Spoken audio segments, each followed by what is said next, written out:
Thank you, Banya Shifu. I have the data. I'll get it archived now and push the higher-ups to finish the review process tonight. Sounds good. I'll take my leave then.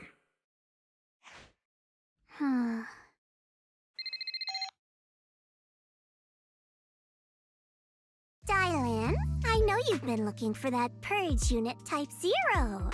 I found it. Here in Wi-Fi. Goes by the name Bon Yue now. Don't thank me just yet. You know I don't work for free. Calm down, you're yelling at my ear. If you really want to pay me back right now, bring it to Phylum Heights. I think they'll know how to put it to use.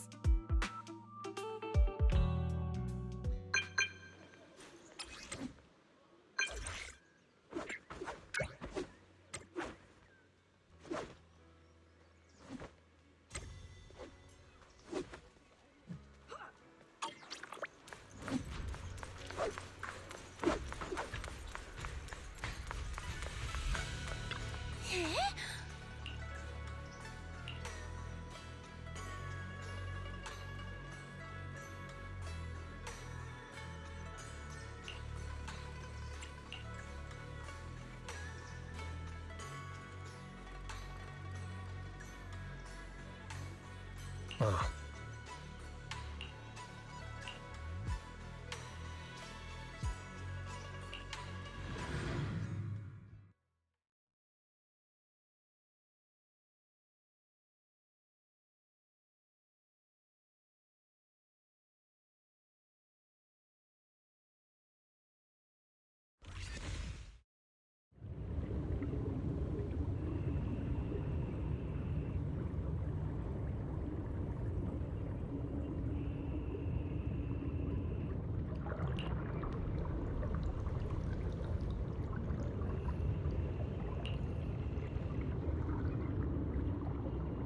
Belle.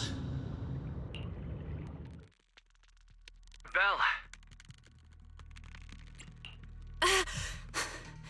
What was that? What's wrong? We've barely set foot in the hollow and you're zoning out already. Rough night last night? For a second, I felt like I was underwater. Like in a dream or something. Never mind. I think I'm probably just tired. Maybe you've been pushing yourself too hard these days. After working all day, you've really got to get some proper sleep at night. Are you all sleeping at night? Yeah. When else would we sleep? During the day, of course. Just like Belle, I nap when I can. So you do sleep. You've been saying how the night horror would take you in your sleep, so I thought you chose not to. You have to sleep. And dreams are important. Granny says dreams are where you talk to those who've passed away.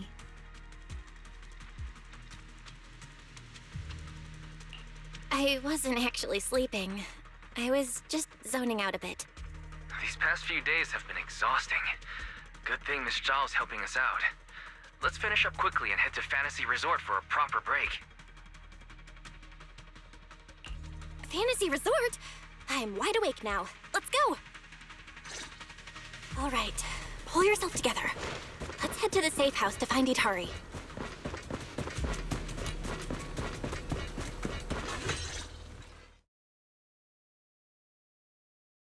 Let's make this quick. As soon as we pick up Itari, let's... Huh?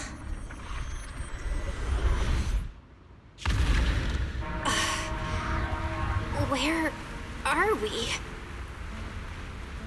Hurry! What are you doing here? You'll catch a cold. Come on, let's go home. You're not going to find them here. Hari? Is she talking to me?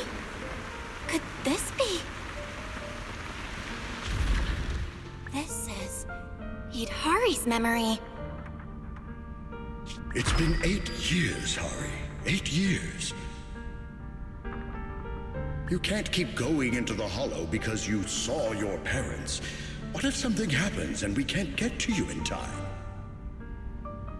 We understand your pain. Your parents were our friends too. But life goes on. You have to move forward. If you keep this up, Hari, we may have to end our support. Hey, what the heck is going on? You're freaking me out. I've never seen you like this before. Yeah, you wouldn't respond to us at all and just started moving on your own. What do you mean, people from the past are overlapping and you can't tell them apart? Look, if you've got some weird disease or something, maybe you shouldn't be a proxy anymore. Hari, why don't you go get some rest? Since we just bumped into these other proxies, they should be able to take over from here.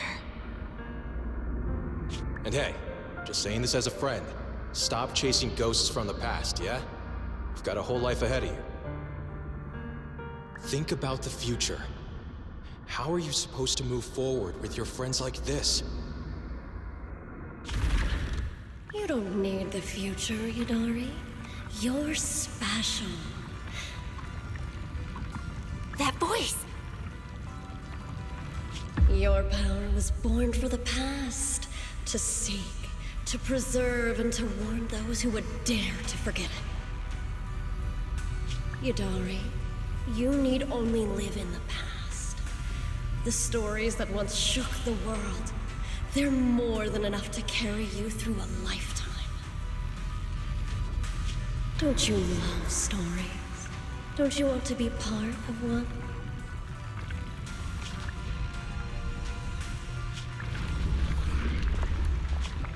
Sarah! What's wrong, Belle? Huh? No one's here. Where's Sarah? There's no one in the safe house, and I don't see Hari. The moment I opened the door, all these images flooded into my head. The harbor, Hollow Raiders, the auditorium of the town, and Sarah. It's like I was looking at Idhari's past through her eyes. Detected unstable ether residue on the door handle. It's a strong match for the ether environment we observed around Idhari at the auditorium. First contact triggered a significant reaction from the smart lenses in your eyes, Master. Your eyes seem to be connected to an unknown power. An unknown power in my eyes, huh? When did it all start? At the auditorium? When I brought Vivian back? Or even earlier? Belle, you're not about to, manifest one of those drowned ideals, are you? Huh? No way. It's probably just because I slept poorly last night. Belle's drowned ideal is probably just an older version of her, lounging on the couch watching horror movies.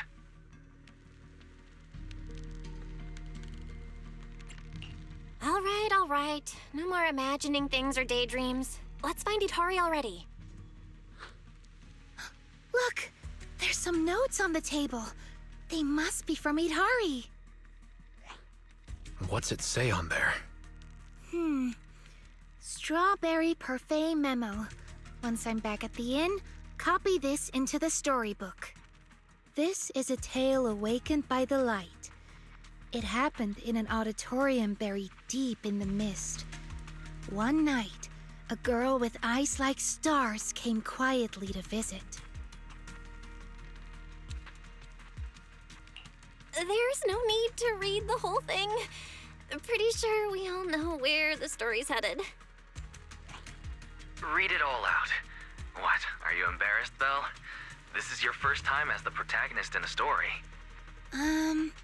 Let me see if there's anything we don't know yet. Here, on the last page. Moss's words make me realize that was Belle's story, not mine.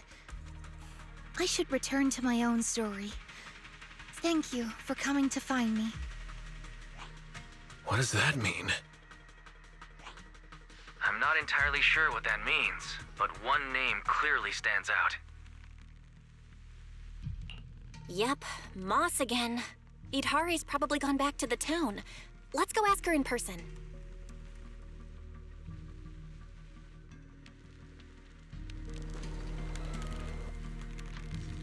Why would Idhari return to the town? She has no reason to go back. That's Lantern Bearer. Why is she here? Huh?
It's Pal. What's he doing in front of the auditorium?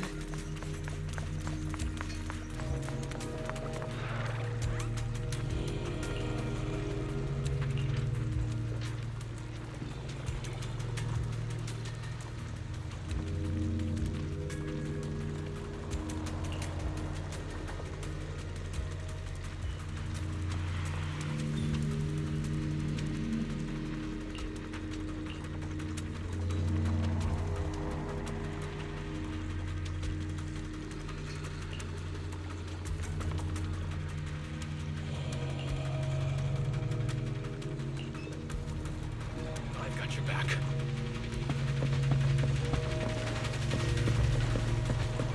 Behind the door?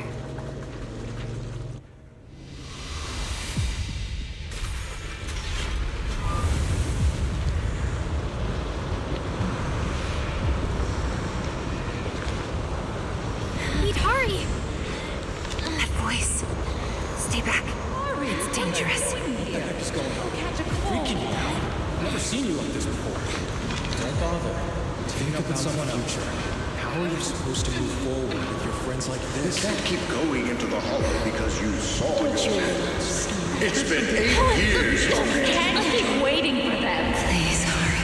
Mommy is begging you. Why are you pretending not to Seen know the me? past. You shouldn't scare your classmates like that. I always go with the flow. Believing that I could Why don't you go get some rest? I'm cutting off your funding. Maybe you should have been tired at your pace. Goodbye, Idhari. I've had enough! I want someone else! And in the end, I will remain here.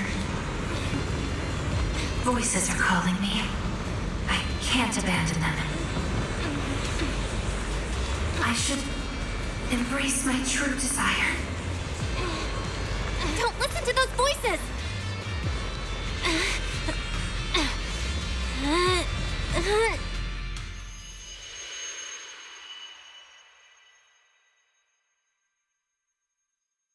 Idhari! No, I can't. The story's over. I should sleep now. Come on, wake up! Idhari! You promised we'd leave the Hollow together! My story ends right here. This is where I drift off. I'm sorry. If only we had met sooner.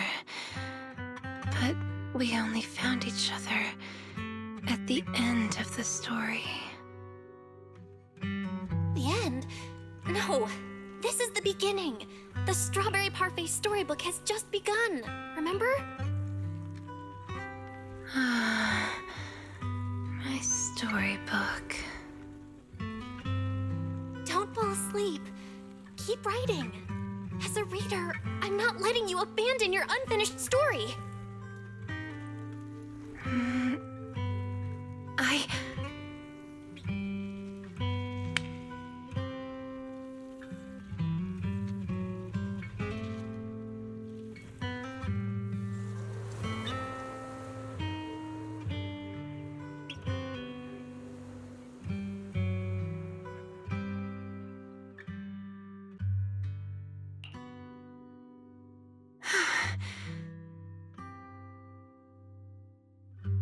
How do you feel? Any more awake? I think I had a nightmare about someone pressuring me to finish the next chapter. If you keep sleeping, the nightmare will totally come true. Sorry, Belle. I've caused you trouble again. What happened, Idhari? You said you'd wait for me at the safe house. Why'd you come back on your own? Maybe I just couldn't resist my curiosity. Moss showed me the truth about the town, but the truth brought nothing but despair. Would you like to see? Behind that door in the corner, there's a hidden room. That's where the ending is. Not just mine, but the ending for everyone in the town.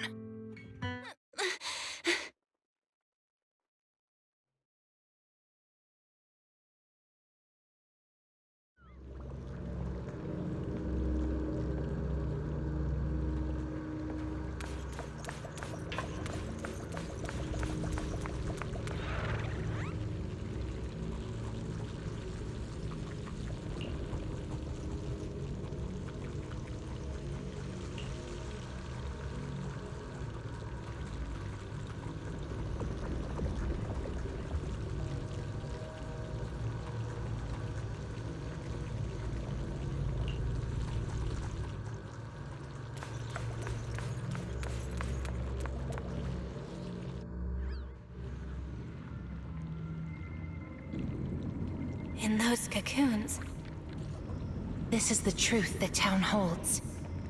And the reason I can't leave.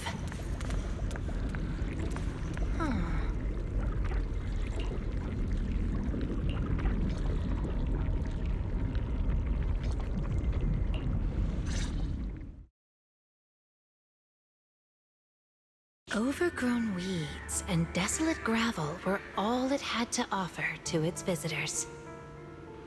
Fanatics, conspirators, and a prisoner who had yet to realize she would be trapped here for a long, long time. The fanatics manipulated the prisoner. Then they relied on her. Here on this barren land, they tried to peer into the Hollow's memories. The remnants of etheric structures were gradually tracked down and pieced back together, until the town took shape. One day, the fanatics found what they were looking for. And they just left, leaving behind the illusory walls and the prisoner, drifting between sleep and waking. Had no one shown up, the town might have lingered forever, until the prisoner lost herself completely. No one knows how much time had passed. But one day, lost wanderers in the Hollow came knocking. They were already breaking down, nearly consumed by corruption, on the verge of turning into ethereals. The town took them in, wrapped them in cocoons, and sheltered them just before the moment of turning. Maybe it was the miasma. Maybe it was the town's will. Or maybe it was both. But eventually, they emerged, no longer lost. They became the town's people, the Cocoon's chosen agents. They call themselves Drowned Ideals. Moss once tested it. If a cocoon is broken, the person inside turns into an ethereal immediately. Perhaps there's a voice inside me that's been holding me back all along. If I leave the Hollow, the town and its cocoons will disappear. And the people, once exposed again to the miasma, they'll turn into ethereals in an instant. No wonder Moss said you belonged to the town. Was he the first lost wanderer to arrive here? No, he's the most obsessed with the town, but he wasn't the first. There were other unwelcome visitors long before them. Non-human visitors. Lantern bearer and wandering hunter. To the townsfolk, they were monsters to be both respected and feared, and the town could not turn them away. Welcome to the Cradle. It's you. Oh, you can actually see me here. That's wonderful. I thought I'd only be visible to you in a place like that safe house. Not many people come and go here. After a while, it becomes easy to recognize you. Moss! Don't tell me these cocoons are... Yes, that's the true bodies of the townsfolk you've been looking for. But I'd rather call them who we used to be.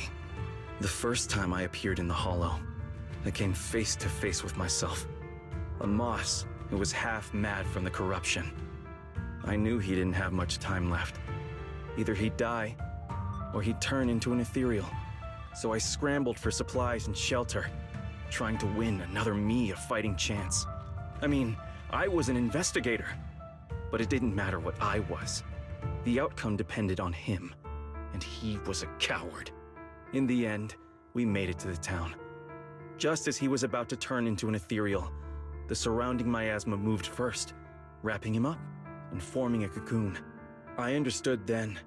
The town had stopped him from becoming an ethereal, and the town had chosen me. I owe you my thanks, Idari. The town's choice was your choice. The cocoons and the town are bound together. If you leave the Hollow, they'll vanish, and the people sleeping inside will likely turn into ethereals instantly. So that's why I can't leave the Hollow. But the last few times I tried, I didn't even know about the cocoons. I think it was because she marked you and stopped you. She? Who's she? Have you heard the town whisper? Back at the auditorium, half asleep, I heard a voice that sounded just like mine, telling me over and over to embrace my true desire. Now that you mention it, I did hear a voice like yours when I first arrived in the town. That's her. She's the will of the town. The town is alive, breathing, thinking, speaking to everyone who walks its streets. Hidari, the town told me itself. She's your drowned ideal. One day, you'll be fully cocooned too, becoming the town's heart, watching over every lost soul in the cradle, sheltering them, guiding them into their new lives. That's how it was meant to be. But because of Belle's interference, you've stopped wanting to dream.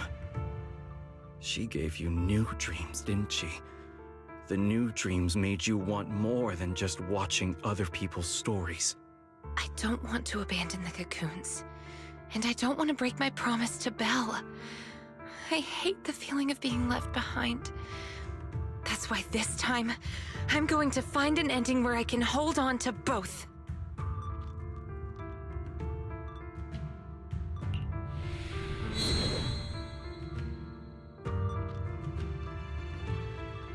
Barely a flicker. Even with this many lumen boxes, it's still not enough. Wait, what are those in your hand? Did they just cause the cocoons to react? No way, those things are dangerous. Could you hand them over to me?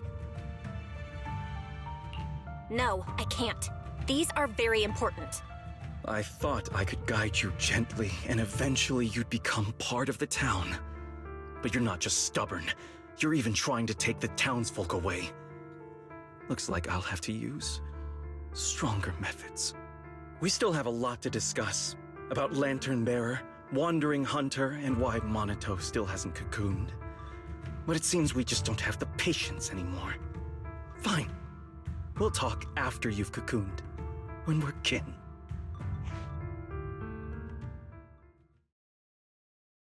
Let's get out of here and tell everyone about the cocoons.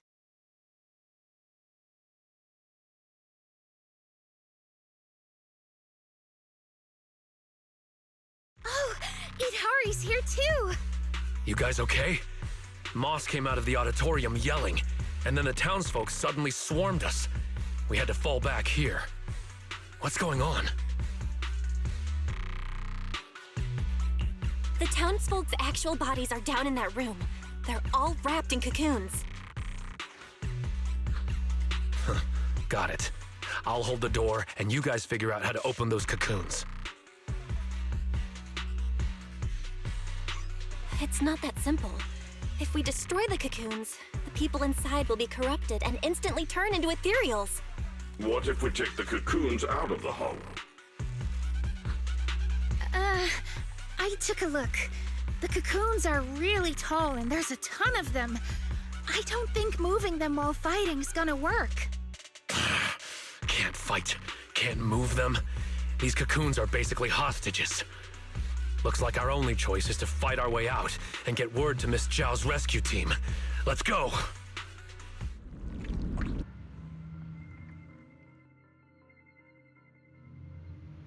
Let's get out of here and bring back the news about the cocoons. Quick, to the auditorium! Stop them! Get to safety if you can't fight!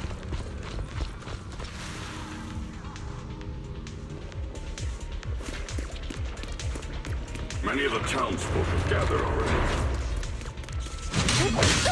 Let's go! The longer we wait, the more of them there will be!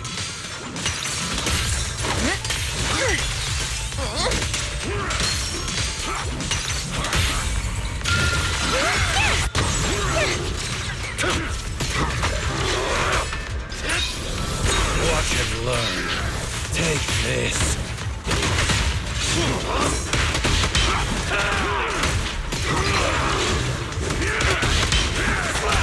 The road ahead is blocked! Let's try another way. Can you tell us apart? I took note of how you dressed and sounded back at the safe house. As long as there aren't too many figures, I can recognize you. Though your faces still look blurred to me. That's good enough. It'll make it easier to fight together. That's right! Strawberry Parfait, Adam Tamamaru, get ready to unleash the combo moves! That's not the kind of teamwork I meant! Here I come!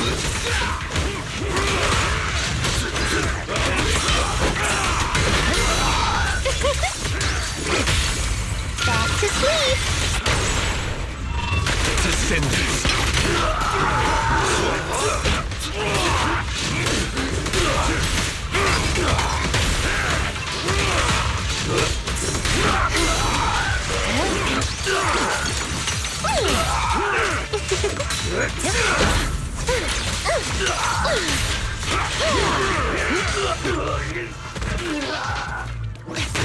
Watch out! Monito, what's wrong? These things seem just like the miasma monsters. They can't be killed. Exactly. Even if they disappear, they'll come back after a while. That means we really can't waste time fighting. Let's push straight for the exit. I'll lead the way. These townsfolk suddenly attacked us. Must have been an order from Moss. Clever! Must have something to do with the cocoons. He was pretty calm before we discovered them. The cocoons are their hostages. And also, the town's exit is just a... It's Monato's drowned ideal.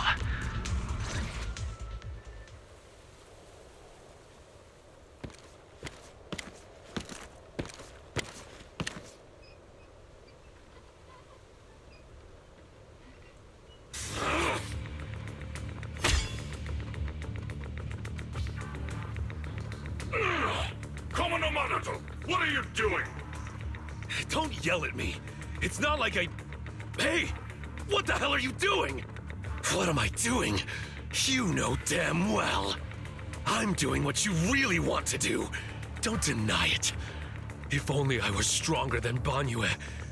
Isn't that exactly what you're thinking right now?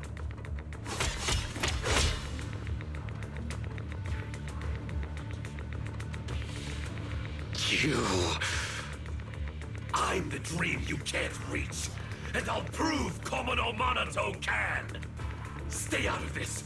Just watch. That's the difference between us.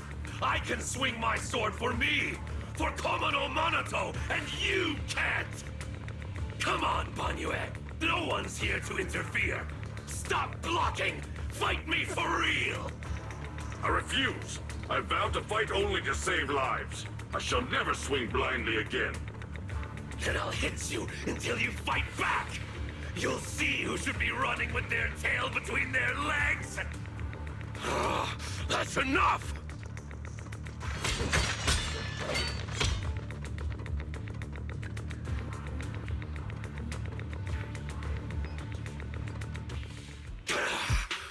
Again, Banyue!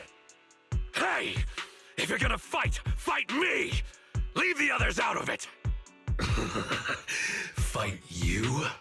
I want a real rival who can stand on their own. Not someone who's injured like you are now. Monato, your injuries. Are you okay? I'm fine. It's just a scratch. I'll say it for you. You tell everyone that. But can you really fool yourself? You're always covering the rear, always taking direct hits. How can we fight fair when you're never at full strength? One of you fights to protect his friends. The other swings for pride when attack even the innocent. Who is truly stronger? The answer is obvious. Friends? Komodo Monato doesn't need any friends. Carrying something meaningless like that will only weigh your sword down.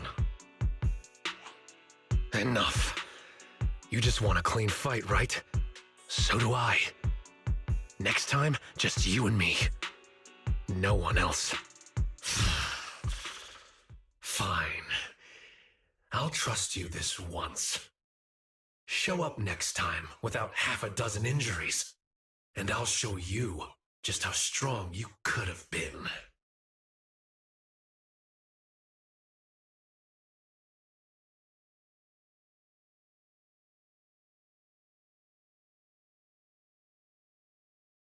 Forget about him. We're out of the town now. But what's next? Yidhari, what do you want to do? All right. Pass this message for me, Belle, please.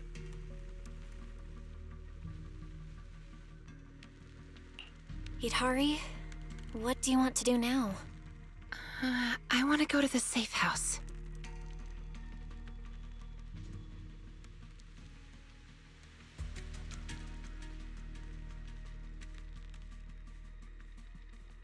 So that means, even if we find a way out, we can't really use it, can we?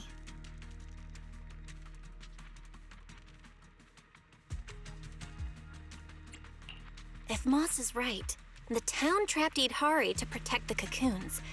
If we can solve the cocoon problem, everything else should fall into place.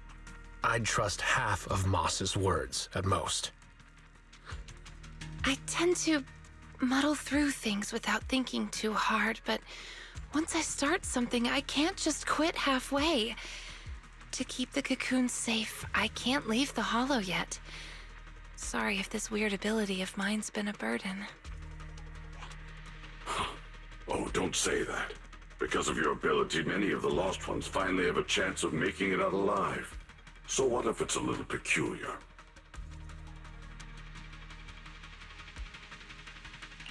That said, protecting others means protecting yourself too. Don't just put your life on the line every time. Yeah, I agree. You hear that, Monato? Huh? Oh, it's really just a scratch, I swear. I'm curious. Idhari, if you can't tell who's who in the hollow, how do you even fight? By sensing hostility. I don't ignore anyone who tries to attack me, illusions or not. Better to hit them all, just in case. Sometimes I do end up swinging my hammer at thin air, but most of the time I'm on target. And now that Belle's here, she can steer me toward the real enemies.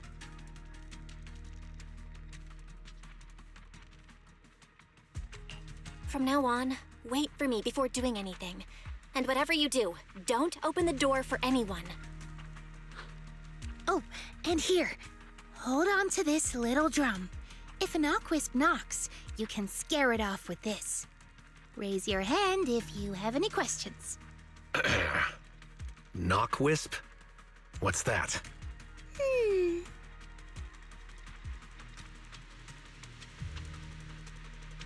Knockwisps, a clever variant of doppelgangers. They come by the safe house at night, knocking and calling your name to open the door in a human voice. If you hear them calling, don't answer. Hit the drum instead.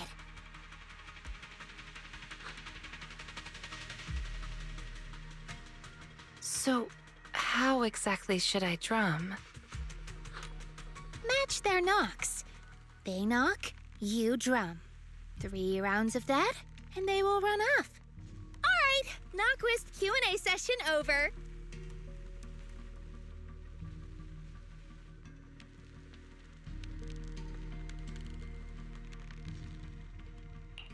All right, Monato. Let's head back. Since everyone's rested up, let's get back to Phylum Heights. Now that we know the location of the cocoons, there's no need to tiptoe around anymore. It's time to take down the town.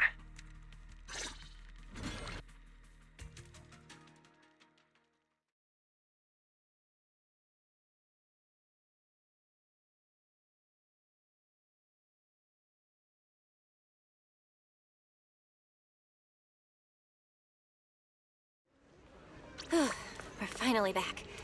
We need to discuss the cocoon situation as soon as possible.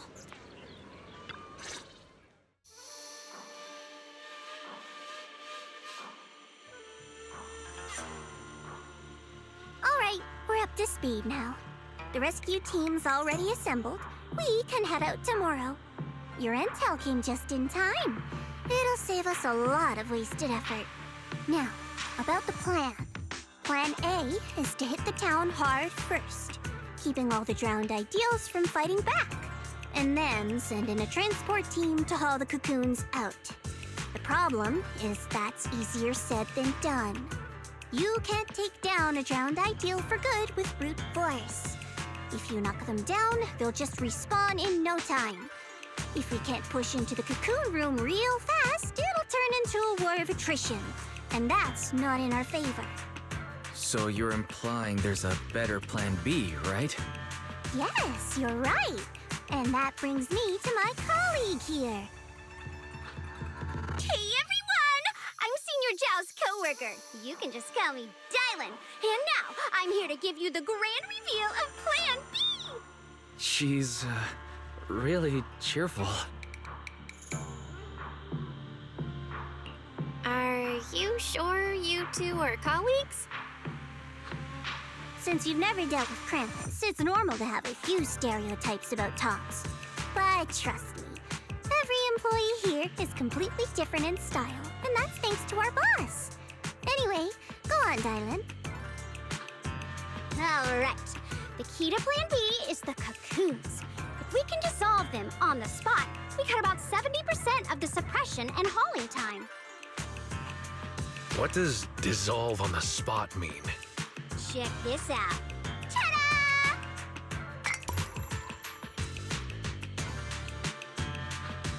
The Lupin boxes we gave you before were just a weakened, portable test model. This one is the prototype, and its name is... Master Lumen! Master Lumen? Hey, Lucia finally perked up. That name is, kinda weird. Wait, isn't it called the high-frequency loom? Shh! Boss said the real name's classified! This is one of Krampus's secret weapons. Only a handful of people in all of Tufts know it exists. Now we all do. Oh, hey, that's all right. Boss also told me since bringing it here in Wi-Fi is a top secret op, I should give it a low-key nickname to blend in. And since that Master Tiger movie is super popular now, I borrowed it. Nice. It's a great name. Thanks for the compliment. Anyway, this baby is way more powerful than a Lumen box. If it fires up properly, it can suck up a whole room's worth of miasma in no time. So, if it fires up properly, we'll basically make the room with the cocoons a temporary safe zone. That means, even if a cocoon breaks, nobody's turning into an ethereal. We could save everyone trapped inside and wipe out all of the drowned ideals on the spot. But you just said, if it fires up properly twice. Kinda hard not to be concerned about that. Because Master Lumen has a nasty temper. One bump here or there and its energy starts leaking. Mess up the start sequence even a little and the absorption rate goes all over the place. That's exactly why we've been working on a safer, more portable model. But I figure no harm in trying it here, right? If it works, we can make this whole op a lot more efficient.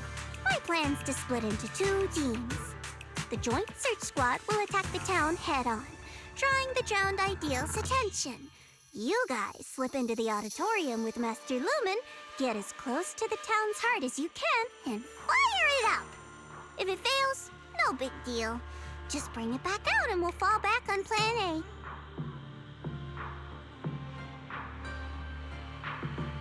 Sounds like it's worth a shot. If it works, we're set for good. Good. It's settled then. You guys go place the device, and we'll be on standby to support. We move at dawn. It's getting late. Let's have a quick word with everyone before resting.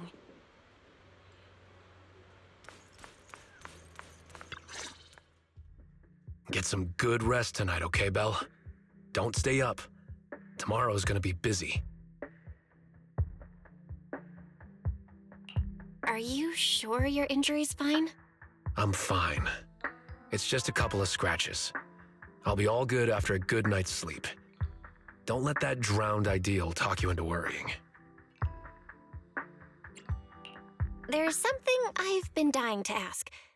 Why is your drowned ideal like that? I think I was 8 back then. After the fall of the old capital, I was wandering on my own and ran into some folks in white coats. They said they were from a gang called the White Heart. I thought it was pretty cool, so I tagged along. They dragged me into the hollows, telling me to crawl through old luxury store ruins to grab loot. I thought if I could squeeze through those cracks without crying, I'd eventually earn my spot in the gang. Then one day, the hollow's ether levels went berserk.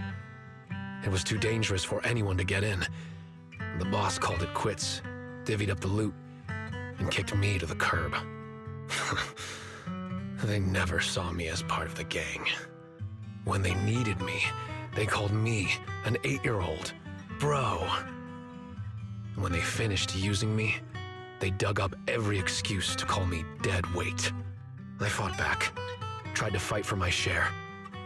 But those guys, grown men beating the crap out of a kid, they didn't hold back. That day, when I could only crouch on the ground with my head in my arms, I swore to myself that Komono Monato needed no friends, trusted no one, and he'd fight for himself and himself alone. And that one day, I'd go back to the White Heart, beat every last one of those laughing jerks to the ground, and make them kneel and call me boss. So that version of you, that's the person you wanted to be back then. The second I saw him, I knew what it was all about. Actually, I had chased that goal for years. If it weren't for the kids, maybe I really would have become just like him. The kids? Yeah. I guess you could say I found them. Or maybe they found me. Either way, we're family now. I've got a soft spot for being called brother. But the kids taught me there's a difference between asking something of you and treating you like family. Bro and brother can be really different. Belle, tomorrow, I want to go alone.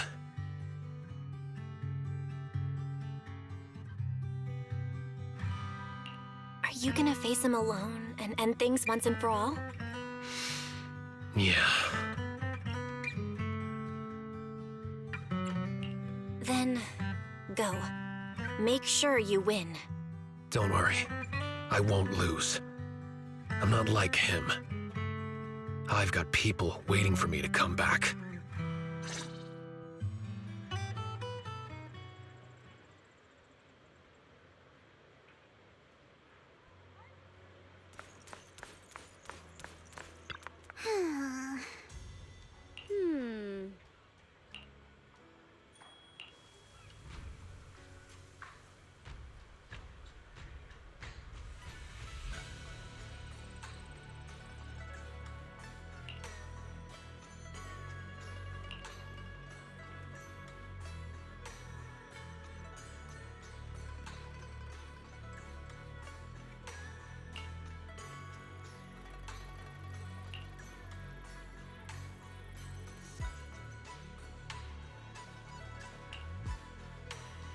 Huh?